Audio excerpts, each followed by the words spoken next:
अदालतों को तनकीद का निशाना नहीं बना रहे, मगर कुछ ऐसी किरदार हमारी अदालतों की हिस्ट्री में गुजरे हैं, जैसे जस्टिस मुनीर था, जस्टिस अरशाद था, और वो लोग जिन्होंने जुल्फ़िकार अली भुट्टो को फांसी दी और आज इस मुल्क को जिस स्टेज पे पहुँचाया गया वो पानामा के अंदरून खाना दबे हुए ब्लैकमेल जजेस की वजह से आज ये मुल्क यहाँ तक पहुँचा है। हमारी अदालतों ने कभी भी हमें सियासतदानों को या रियासत को बचाने की कोशिश नहीं की, उन्होंने अपनी पेंशन बचाने की कोशिश की है। चंद जजों ने तमाम आला अदालतों के और सुप्रीम कोर्ट के जजों को बदनामी दी है। उसमें साकिब निसार के ग्रुप है, जस्टिस मुनीर का है, जस्टिस अरशाद का है।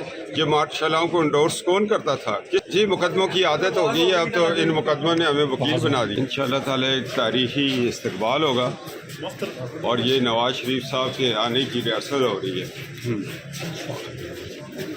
ये अभी एडवांस पार्टी आएगी तो उसके बाद मैन बॉडी आएगी, उनका इस्तकबाल जो है वो इमरानी टोले साकिब निसारी फितने को बहा के ले जाएगा।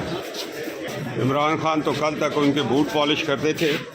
मैंने जब 2018 में गिरफ्तारी की थी तो उस वक्त भी मेरा यही मौक़िफ़ था कि ये मुकदमात बाजवा और फैज़ बना रहे, और 6 रोड पे मैंने खुल के कह दिया था लोगों में, आज आपका इबाम दूर कर रहा हूँ, खिलाई मखलूक सिर्फ बाजवा और फैज़ अमीर है। साकिब निसार आओ ना किसी अदालत में इस तरह केक काटो, ये तो अल्लाह का करम है। इस पिंडी अडयाला जेल में हमने 14 अगस्त आज़ादी का केक भी काटा।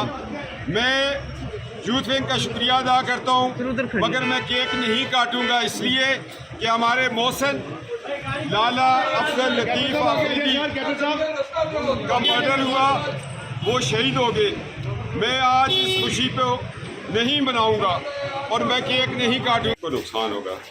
अयूब खान की मुदाखलत ने मुल्क दो लख्त कर दिया और परवेज़ मुशर्रफ की मुदाखलत ने मुल्क को कितना पीछे धकेल दिया।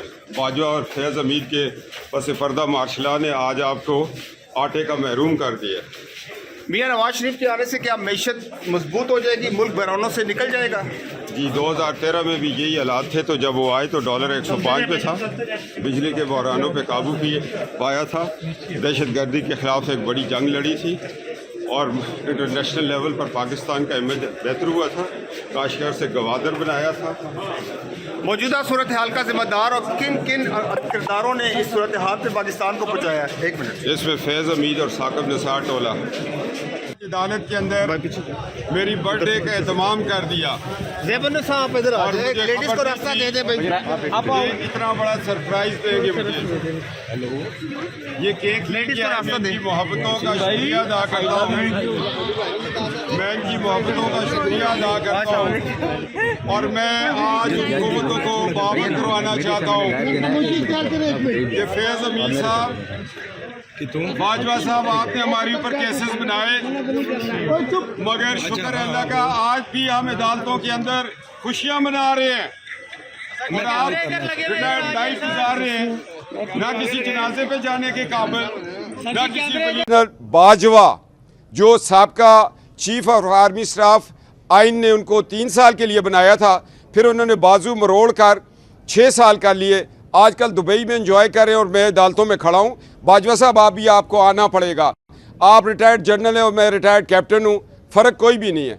अब दोनों रिटायरमेंट की लिस्ट में लाइन में खड़े हैं। आप इस मुकदमे में पेश होंगे कि आपने क्यों फैज़ अमीर को दबाव में रखा और उसने मुसद्दक अब्बासी को रखा और उसने आगे होम सेक्रेटरी को रखा और ये FIR हुई। अगर पाकिस्तान में अपने मुकदमों को इस तरह कोई उनका पीछा करेगा, उनके ऊपर कोई नज़र रखेगा, तो फिर किसी की जरूरत नहीं होगी ग्रेड 22 की किसी अफसर की कि वो खुदा बन के बैठे। ये आइन और आइन पाकिस्तान की तौहीन हुई है इस मुकदमे में।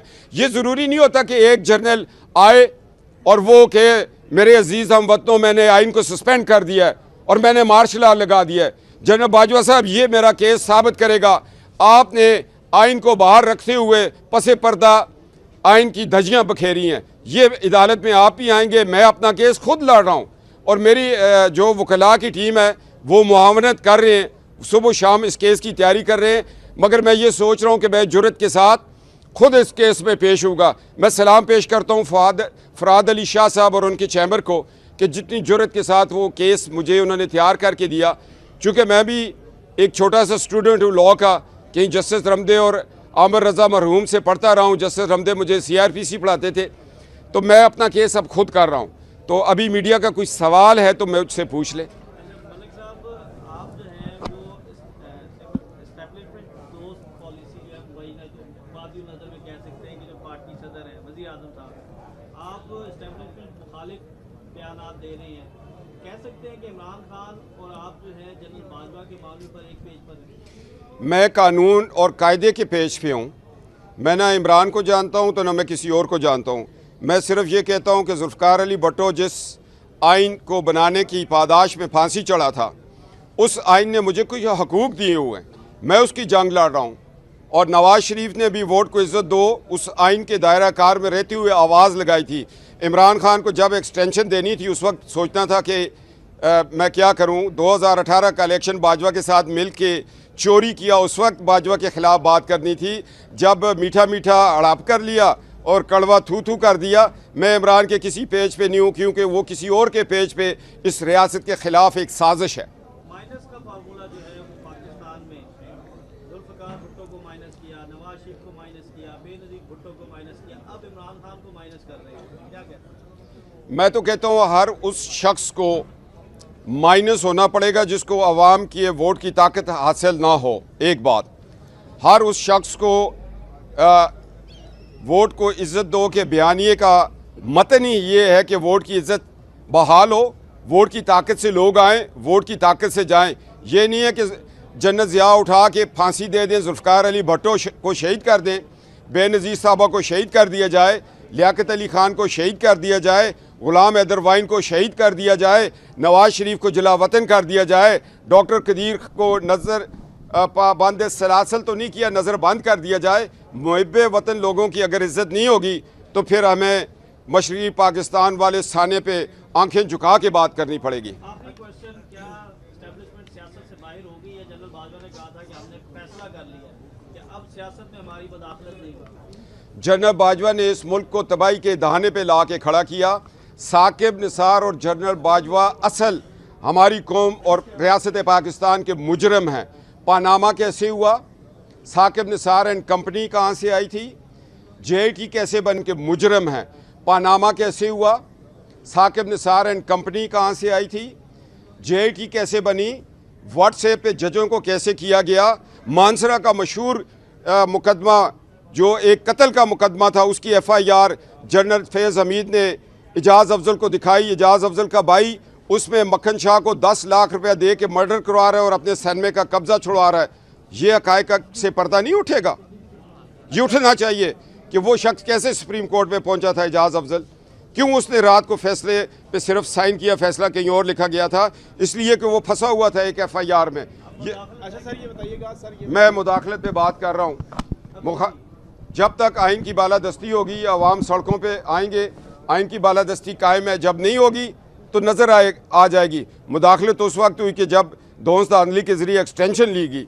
आज मुल्क मुश्किल में जा रहा है। असाक डार साहब, वज़ीर आज़म पाकिस्तान, पूरी टीम इस दलदल से निकाल रही है। मुझे लोग कहते हैं महंगाई है। मैंने कहा जो 4 साल में तूफ़ान उठा है उसको कम करने के लिए कम से कम आप 1 साल